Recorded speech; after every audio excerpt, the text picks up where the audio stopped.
My name is Mark Bertram, and we've been married for almost 17 years. July of this year will be 17 years. My name is Camille Bertram. We have two boys, Joel, age 10, and Ethan, 7 years old. My name is Joel Allen Bertram. I am 10 years old. Approximately when Joel was 5 months old, on the way from one of our Mommy and Me class at Nova, I noticed that Joel's right eye would turn the opposite direction. And during another reading class, I noticed that he would not look, even though the book was open in front of him, his eyes weren't focused on the page. So I spoke to Mark about that, and we decided to make an appointment with this pediatrician. After taking Joel to see the pediatrician, he advised us that Joel was experiencing lazy eye, and once he turned 1 year old, by then he should outgrow that problem. On another trip, while driving home with Joel in the back seat, I noticed in my rearview mirror that Joel was experiencing dancing eye syndrome. That's when the eye dances back and forth. I thought that was a little bit weird, so I discussed it with Mark when we got home, and we immediately called the doctor, and he advised us to take Joel in. When we took Joel in, after further examination, we were told that Joel was having... We were told that he was losing vision in his right eye. So we decided to do some further examination. So we took him to an eye specialist, and they referred us to Bascom Palmer. And upon further examination, they told us that he was diagnosed with X-linked retinoschisis. That is a disease that allows the eye to split, or the retina actually, to split, and therefore later on it'll cause detachment, which will lead then to blindness.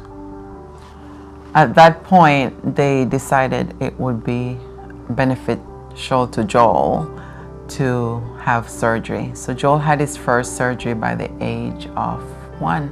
I was made aware that I have visual impairment when I was about 6 years old. I did understand the doctor's diagnosis. I wasn't able to see out of my right eye that I had, and I also had a sickness in the eye named retinoschisis. During this time, our faith was tested in ways that I believe it brought us closer to the Lord. Here we have our first child diagnosed with a disease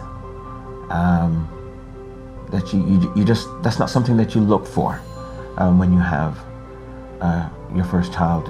You're thinking all the types of sports you're going to play with them, the places that you're going to go, the things that you're going to buy.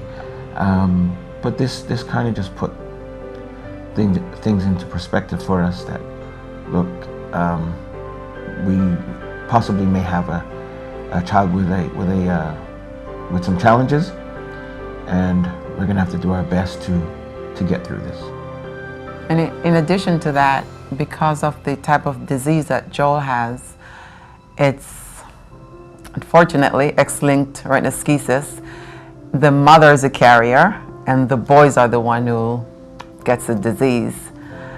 And unfortunately, my mom never had any boys. Her mother didn't have any boys. So I had boys, and they were the one who inherited this disease.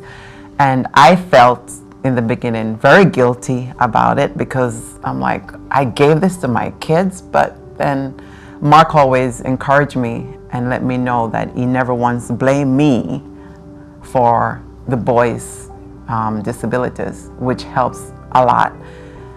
It helps me as a person and as a mother.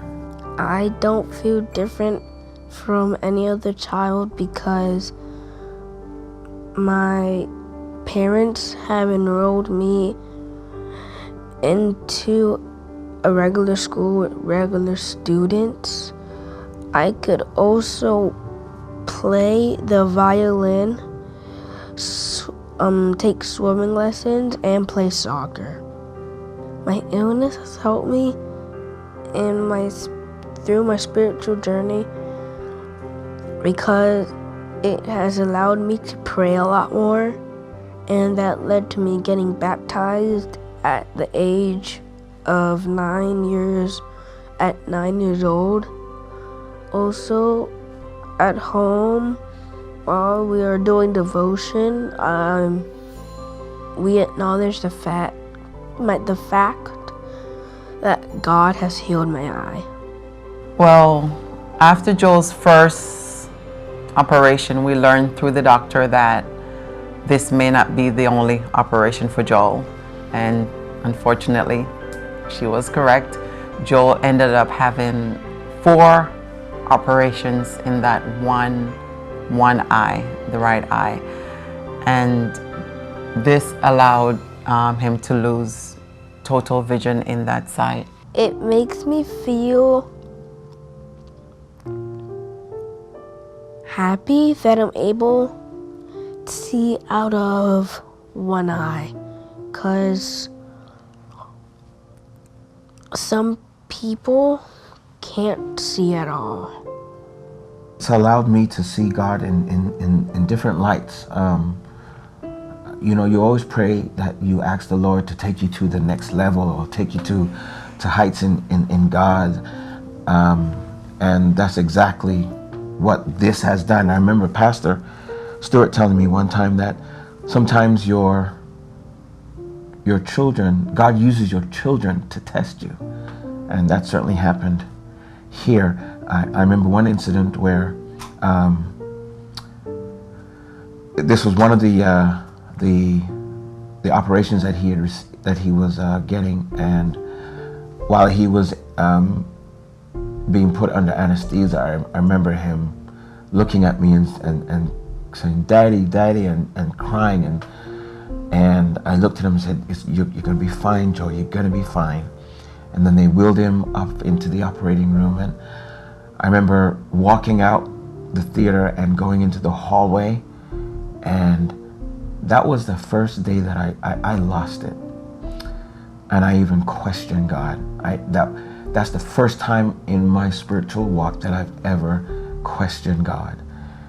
And you know, I'm usually the one who has it together, but that day, I can honestly say I had to say, "Lord, what is going on? Why?" I sometimes say God has a sense of humor. He was just putting us through a test, because that was in, what month was that? That was November of last year. That was November of last year. And that was actually a few days before Thanksgiving. We were given a call from Joel's school that he was experiencing some pain in his eye. And we had taken him from school and brought him to the hospital to get examined. And then while he was being examined, that's when we learned. But then the sight came back. That's right. Again, we're still on the one eye that is good. The sight came back. But 2 weeks before Christmas, he lost his sight. It happened again. We got another call from the school, and we had to go rush him to the hospital. And when we got there, Dr. Bertrams, she examined him, and when she came out. When she came out from the examination room, we were standing there. We were almost there the entire day. Right. And Dr. Bertrams came out crying. And I have never seen Dr. Bertrams cry in the 9 years we've been going to her. And she says to us, Joel has lost sight in his left eye, the only eye that he has remaining. So he was now totally blind, and we had to,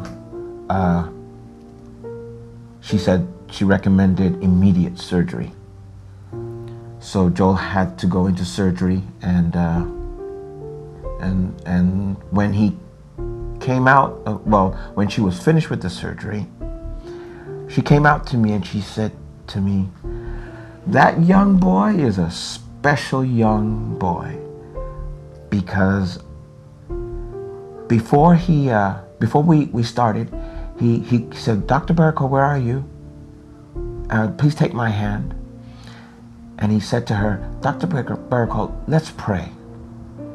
She turned to me and she said, in all the years of her practice, she's never had anyone request for prayer before doing her surgery.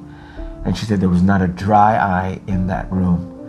And she had said that she felt confident in the surgery that was performed, and it was just now the next few days would tell us how the success of the surgery was." I would tell a child with a physical disability that your parents love you. You could do many things that a normal child can't. You're an amazing kid, and God created you in His own image. Pastor Stewart, I'm glad that I'm under his leadership at this time, especially because he's a man of compassion. So I appreciate Pastor and his love for people and his compassion for people. I appreciate the fact that Pastor make himself available.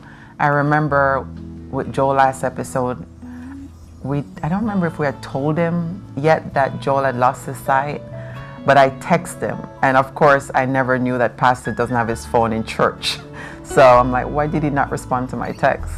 And he responded after service, and he says to me, "Sister B, I've never been in your shoes, and I cannot tell you how you're feeling."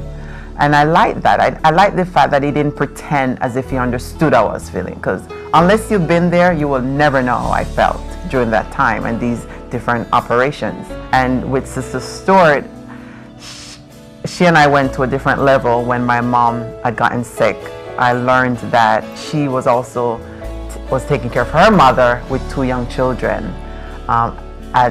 So she was being supportive during this time, and I greatly appreciate them for that.